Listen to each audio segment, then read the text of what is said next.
ជាមនុស្សទីតីមិនដែលត្រូវជាអ្វីនឹងគ្នាតើជានិស្ស័យឬជាកម្មពីត្រូវគ្រោមគ្រាព្រោះស្នេហ៍បងមានគេច្រើននៅចិនខ្លួនគេច្រណែនយើងម្ដងចង់ចូលមកផ្ដាច់ចំណងឲ្យក្តីស្នេហ៍អូននឹងបងសាបសូន្យពីនាងបានហើយពីនាងបានហើយ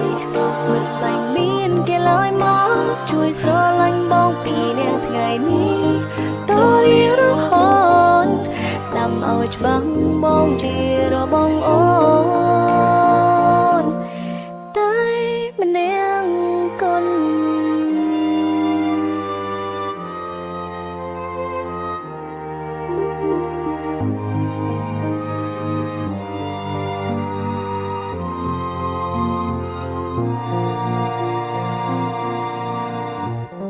ត្រឹមតែជាមនុស្សទីតីមិនដែលគិតថានឹងស្រឡាញ់គ្នាបងថាជានិស្ស័យមិនមែនជាកម្មពីដេញក៏អូននៅខ្វាយខ្វល់ចង់ឲ្យរូបគេនៅតែជាគេមិនអាចទេចូលមកចំនួនអូនគេមានសិននឹងច្រណែនតែសំខាន់លើខ្លួនយើងបើសិនបងយល់ព្រមពីនាងបានហើយពីនាងបានហើយមិនបាច់មានគេឡើយមកជួយស្រឡាញ់បងពីនាងថ្ងៃនេះតរៀងរហូតស្ដាប់ឲ្យច្បាស់បងជារបងអូនតែម្នាក់កូន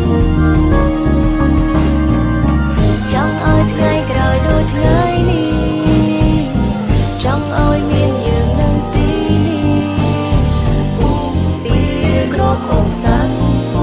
មិនវាថយអ្នកសើស្នេហ៍មិនឲ្យសាបសូន្យបើមានបងត្រូវតែមានអូនប្រៀបដូចជាតឹងនឹងក្បូនសន្យានឹងគ្នាបានទេ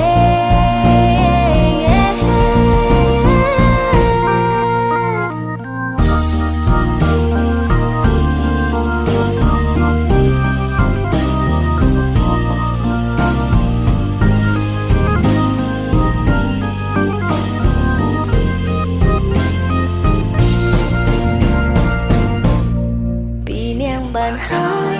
ពីនាងបានហើយមិនបាច់មានគេឡើយមកជួយស្រឡាញ់បងពីនាងថ្ងៃនេះតរៀងរហូតស្ដាំឲ្យច្បាស់បងជារបងអូ